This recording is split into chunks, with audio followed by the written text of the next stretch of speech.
ಕಾಂಗ್ರೆಸ್ ಸರ್ಕಾರದಲ್ಲಿ ನಕ್ಸಲರಿಗೆ ಸಹಾನುಭೂತಿ ತೋರಿಸುವಂತಹ ನಾಯಕರಿಗೇನು ಕಮ್ಮಿ ಇಲ್ಲ. ನಕ್ಸಲರು ಬುಡಕಟ್ಟು ಜನರನ್ನ ಹಾಗೂ ರೈತರನ್ನ ತಮ್ಮತ್ತ ಸೆಳೆಯೋ ಪ್ರಯತ್ನವನ್ನ ಮಾಡ್ತಿದ್ದಾರೆ. ನಕ್ಸಲರು ಮತ್ತೆ ತಮ್ಮ ತಲೆ ಎತ್ತಿದ್ದಾರೆ. ಕಾಂಗ್ರೆಸ್ ಸರ್ಕಾರ ಬಂದ ಮೇಲೇನೆ ನಕ್ಸಲರು ಚಿಗುರಿಕೊಂಡ್ರ.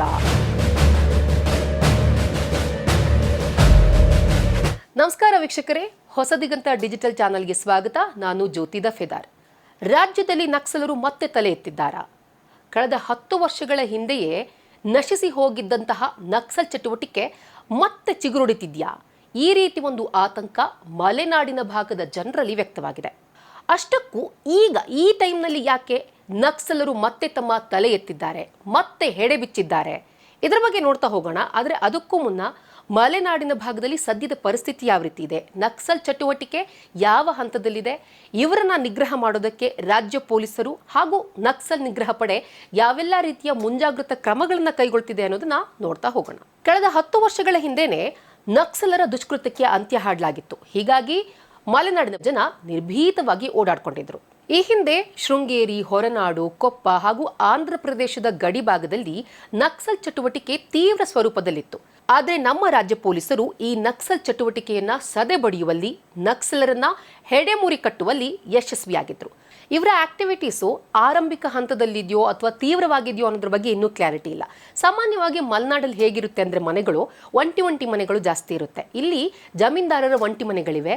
ಸೊ ಪೊಲೀಸರು ಈ ಎಲ್ಲ ಸ್ಥಳಗಳಲ್ಲೂ ಕೂಡ ಮುಂಜಾಗ್ರತಾ ಕ್ರಮವನ್ನು ವಹಿಸಿಕೊಂಡಿದ್ದಾರೆ. ಎಲ್ಲೆಲ್ಲಿ ಒಂಟಿ ಮನೆಗಳಿವೆ ಆ ಎಲ್ಲ ಮನೆಗಳಿಗೂ ಕೂಡ ಭೇಟಿ ನೀಡಿ ಮುನ್ಸೂಚನೆಯನ್ನು ಕೊಟ್ಟಿದ್ದಾರೆ. ಆದಷ್ಟು ನೀವೆಲ್ಲರೂ ಕೂಡ ಅಲರ್ಟ್ ಆಗಿರಿ, ಹಾಗೆ ರಾತ್ರಿಯ ಸಮಯದಲ್ಲಿ ಒಂಟಿಯಾಗಿ ಓಡಾಡಬೇಡಿ ಅಂತಾನೂ ಕೂಡ ಸೂಚನೆ ಕೊಟ್ಟಿದ್ದಾರೆ. ರಾಜ್ಯದಲ್ಲಿರೋ ನಕ್ಸಲ್ ನಿಗ್ರಹ ಪಡೆ ಶೃಂಗೇರಿ, ಕೊಪ್ಪ, ಹೊರನಾಡು ಈ ಭಾಗದಲ್ಲಿ ಬೀಡು ಬಿಟ್ಟಿದ್ದು ಅಲ್ಲಿಯ ಪರಿಸ್ಥಿತಿಯನ್ನ ತುಂಬಾ ಸೂಕ್ಷ್ಮವಾಗಿ, ತುಂಬಾ ಕ್ಲೋಸ್ಲಿ ಅದನ್ನ ಅವಲೋಕಿಸುತ್ತಿದ್ದಾರೆ. ಪ್ರಮುಖವಾಗಿ ಅರಣ್ಯ ಇಲಾಖೆಯಿಂದ ನಡೆಯುತ್ತಿರುವಂತಹ ಒತ್ತುವರಿ ತೆರವು ಕಾರ್ಯದಲ್ಲಿ ಯಾರೆಲ್ಲ ಭೂಮಿಯನ್ನ ಕಳೆದುಕೊಂಡಿದ್ದಾರೆ ಆ ಸಣ್ಣ ಸಣ್ಣ ಹಿಡುವಳಿದಾರರನ್ನ ನಕ್ಸಲರು ಸಂಪರ್ಕಿಸುವಂತ ಸಾಧ್ಯತೆ ಇದೆ. ಹೀಗಾಗಿ ಪೊಲೀಸರು ರೈತರ ಮೇಲೆ ನಿಗಾ ವಹಿಸಿದ್ದಾರೆ. ಹಾಗೆ ಅವರಿಗೆ ಎಲ್ಲಾ ರೀತಿಯ ಭದ್ರತೆಯನ್ನು ನೀಡೋದಕ್ಕೆ ಕ್ರಮಗಳನ್ನ ಕೈಗೊಳ್ಳಲಾಗ್ತಿದೆ. ನಕ್ಸಲರು ಬುಡಕಟ್ಟು ಜನರನ್ನ ಹಾಗೂ ರೈತರನ್ನ ತಮ್ಮತ್ತ ಸೆಳೆಯೋ ಪ್ರಯತ್ನವನ್ನ ಮಾಡ್ತಿದ್ದಾರೆ. ಹಾಗೆ ಇದರ ಜೊತೆಗೆ ಊರಿನ ದೇವಾಲಯಗಳಿಗೆ ಹಾಗೂ ಜನರನ್ನು ಕೂಡ ಭೇಟಿ ಮಾಡ್ತಿದ್ದಾರೆ ಅನ್ನೋ ಮಾಹಿತಿ ಗುಪ್ತಚರ ಇಲಾಖೆಗೆ ಈಗಾಗಲೇ ಲಭಿಸಿದೆ. ಊರಿಗೆ ಬಂದು ಹೋಗ್ತಿರೋ ಅಪರಿಚಿತರ ಬಗ್ಗೆ ಕಣ್ಣಿಡಿ, ಅವರ ಮೇಲೆ ನಿಗಾ ಇಡಿ ಅಂತ ಸ್ಥಳೀಯ ಪೊಲೀಸರಿಗೆ ನಕ್ಸಲ್ ನಿಗ್ರಹ ಪಡೆ ಈಗಾಗಲೇ ಸೂಚನೆಯನ್ನು ಕೂಡ ಕೊಟ್ಟಿದೆ. ಇನ್ನು ವೆರಿ ಶಾಕಿಂಗ್ ನ್ಯೂಸ್ ಏನಪ್ಪಾ ಅಂತ ಅಂದ್ರೆ, ಕೇರಳದಿಂದ ರಾಜ್ಯಕ್ಕೆ ಒಂದು ನಕ್ಸಲ್ ಪಡೆ ಬಂದಿದೆ ಅನ್ನೋದು. ಈಗಾಗಲೇ ಇವರು ಶೃಂಗೇರಿ, ಕೊಪ್ಪ, ಹೊರನಾಡು, ಆಗುಂಬೆ ಈ ಸ್ಥಳದಲ್ಲಿ ಬೀಡು ಬಿಟ್ಟಿದ್ದು ದೊಡ್ಡ ಮಟ್ಟದಲ್ಲಿ ನಕ್ಸಲ್ ಚಟುವಟಿಕೆಯನ್ನ ನೀಡಬೇಕು ಅಂತ ಹೇಳಿ ಎಲ್ಲಾ ರೀತಿಯ ಸಿದ್ಧತೆಯನ್ನ, ಪ್ಲಾನ್ ಕೂಡ ಮಾಡ್ಕೊಂಡಿದ್ದಾರಂತೆ.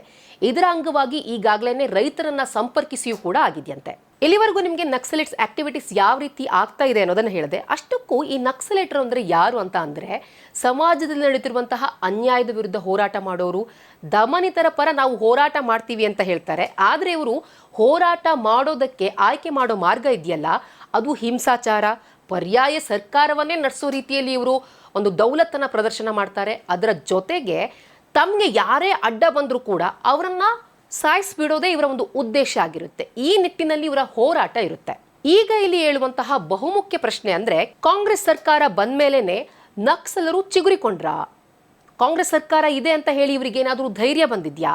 ಕಾಂಗ್ರೆಸ್ ಸರ್ಕಾರದಲ್ಲಿ ಸಿದ್ಧಾಂತದ ಹೆಸರಿನಲ್ಲಿ ನಕ್ಸಲರಿಗೆ ಸಹಾನುಭೂತಿ ತೋರಿಸುವಂತಹ ನಾಯಕರಿಗೇನು ಕಮ್ಮಿ ಇಲ್ಲ, ಅದರ ಲಿಸ್ಟೇ ಇದೆ. ಹಾಗೇನೆ ಸಾಕೇತ್ ರಾಜನ್ ಸತ್ತಾಗ ಆತನಿಗೆ ಶ್ರದ್ಧಾಂಜಲಿ ಸಲ್ಲಿಸಿದ ಅನೇಕ ಪ್ರಗತಿಪರರು, ಬುದ್ಧಿಜೀವಿಗಳು ಈಗ ಕಾಂಗ್ರೆಸ್ ಸರ್ಕಾರದಲ್ಲಿ ಆಸ್ಥಾನ ವಿದ್ವಾಂಸರಾಗಿದ್ದಾರೆ. ಇನ್ನು ಗೌರಿ ಲಂಕೇಶ್ ನೇತೃತ್ವದಲ್ಲಿಯೂ ಕೂಡ ಅನೇಕ ನಕ್ಸಲರು ಶರಣಾಗಿದ ಘಟನೆಯನ್ನು ಕೂಡ ನಾವಿಲ್ಲಿ ನೆನಪು ಮಾಡ್ಕೋಬಹುದು. ಕಾಂಗ್ರೆಸ್ ಪರ ಒಲವನ್ನ ತೋರುವಂತಹ ಪ್ರಗತಿಪರರಿಗೆ ಇವರ ಅಡಗುತಾಣ ಎಲ್ಲಿದೆ ಅನ್ನೋದರ ಪರಿಚಯ ಇರಬೇಕು. ಹೀಗಾಗಿ ಇವರು ಈಗ ಬಾಲ ಬಿಚ್ಚಿರಬೇಕು ಅನ್ನೋ ಅನುಮಾನ ವ್ಯಕ್ತವಾಗಿದೆ. ನಾವೇನು ಅರ್ಬನ್ ನಕ್ಸಲೇಟ್ಸ್ ಅಂತ ಕರಿತೀವಲ್ಲ, ಆ ಪ್ರಗತಿಪರರ ಸಪೋರ್ಟ್ ಇರೋ ಕಾರಣಕ್ಕೋಸ್ಕರ ಮತ್ತೆ ಅಡಗಿಕೊಂಡಿದ್ದಂತಹ ನಕ್ಸಲರು ಹೊರಗೆ ಬಂದಿರಬೇಕು. ತಮ್ಮ ನಕ್ಸಲ್ ಚಟುವಟಿಕೆಯನ್ನು ನಡೆಸೋದಕ್ಕೆ ಈಗೊಂದು ಸುರಕ್ಷಿತ ವಾತಾವರಣವಿದೆ, ನಾವೇನು ಮಾಡಿದ್ರೂ ನಡೆಯುತ್ತೆ, ಹಾಗೆ ಪ್ರಗತಿಪರರು ನಮ್ಮ ಬೆನ್ನ ಹಿಂದೆ ಇದ್ದಾರೆ ಅಂತ ಇವರಿಗೆ ಅನ್ಸಿರ್ಬೇಕು. ಹಾಗಾಗಿಯೇ ಬಿಲದೊಳಗೆ ಅಡಗಿಕೊಂಡಿದ್ದಂತಹ ನಕ್ಸಲರು ಈಗ ಮತ್ತೆ ಹೊರಗೆ ಬಂದಿದ್ದಾರೆ. ಇನ್ನು ಜನಸಾಮಾನ್ಯರ ನಿರೀಕ್ಷೆ ಏನಪ್ಪಾ ಅಂತ ಅಂದ್ರೆ, ಯಾವುದೇ ಸಶಸ್ತ್ರ ಹೋರಾಟ ಇರಬಹುದು ಅಥವಾ ಹಿಂಸಾಚಾರದ ಹೋರಾಟ ಇರಬಹುದು, ಇದನ್ನ ಬುಡದಲ್ಲೇ ಚಿವುಟ್ ಹಾಕಬೇಕು ಅನ್ನೋದು ಅವರ ನಿರೀಕ್ಷೆಯಾಗಿರುತ್ತೆ. ಇಂತಹ ಪರಿಸ್ಥಿತಿಯನ್ನ ಸಿದ್ದರಾಮಯ್ಯ ಸರ್ಕಾರ ಯಾವ ರೀತಿ ನಿಭಾಯಿಸುತ್ತೆ ಅನ್ನೋದನ್ನ ನೋಡಬೇಕು. ಯಾವುದೇ ರೀತಿ ಹಿಂಸಾಚಾರ ಆಗೋಕ್ಕೂ ಮುನ್ನ ಅಮಾಯಕರ ಪ್ರಾಣ ಹೋಗೋಕ್ಕೂ ಮುನ್ನ ಸಿದ್ದರಾಮಯ್ಯ ಸರ್ಕಾರ ಆದಷ್ಟು ಬೇಗ ಅಲರ್ಟ್ ಆದರೆ ಒಳ್ಳೆಯದು ಅನ್ನೋದು ನಮ್ಮ ಅನಿಸಿಕೆ. ಈ ವಿಡಿಯೋ ನಿಮಗೆ ಇಷ್ಟ ಆದಲ್ಲಿ ಲೈಕ್ ಮಾಡಿ, ಶೇರ್ ಮಾಡಿ, ಕಮೆಂಟ್ ಮಾಡಿ. ಹಾಗೆ ಹೊಸ ಕಂಟೆಂಟ್ಗಳಿಗಾಗಿ ಹೊಸ ದಿಗಂತ ಡಿಜಿಟಲ್ ಚಾನೆಲ್ನ ಸಬ್ಸ್ಕ್ರೈಬ್ ಮಾಡಿ. ನಮಸ್ಕಾರ.